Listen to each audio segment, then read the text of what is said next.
Le prince héritier du village est tombé fou amoureux d'une pauvre orpheline maltraitée. Les histoires des Pieds-Pots. Dans le village de Cano, Clara vivait un calvaire quotidien. Orpheline de mère depuis l'enfance, elle était devenue l'esclave de sa propre maison, après le remariage de son père, chef Odou. Chaque matin avant l'aube, elle se levait pour balayer, puiser de l'eau à la rivière et accomplir toutes les tâches que sa belle-mère, Madame Sénou, lui imposait. Son père, brisé par la mort de sa première épouse Camille, était devenu un homme silencieux, qui passait ses journées sous le manguier, mâchant son bâton et fixant le vide. Il ne la protégeait plus. Au début, Sénou avait été gentil avec Clara, lui offrant des robes neuves et l'appelant « ma fille ». Mais tout changea quand elle donna naissance à sa propre fille, Amarachi. La gentillesse disparut comme de la fumée. Les coups commencèrent, les insultes se multiplièrent.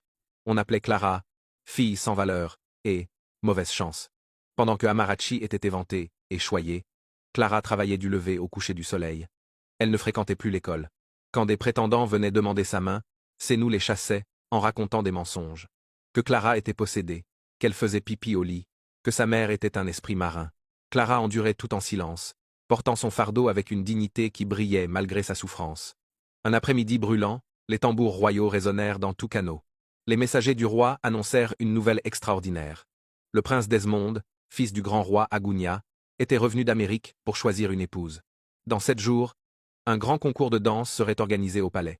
La jeune fille choisie deviendrait la future reine. Le village explosa de joie et d'excitation. Les mères coururent chez elle pour préparer leur fille, achetant savon parfumé, crèmes éclaircissantes et pagnes soyeux. Madame Sénou était particulièrement ravie. Elle voyait déjà sa fille Amarachi porter la couronne royale. Dès le lendemain, elle transforma la cour en salon de beauté, frottant des crèmes sur les bras de Amarachi, lui enseignant à danser, à sourire, à se déhancher pour charmer le prince. Clara regardait tout cela depuis les coins sombres de la maison, un petit espoir naissant dans son cœur. Être qu'elle aussi pourrait participer au concours. Être que le destin lui sourirait enfin. Mais quand elle osa demander à Sénou si elle pouvait y aller, la réponse fut cinglante. « Tu veux rivaliser avec ta sœur cadette? Tu veux réduire ses chances?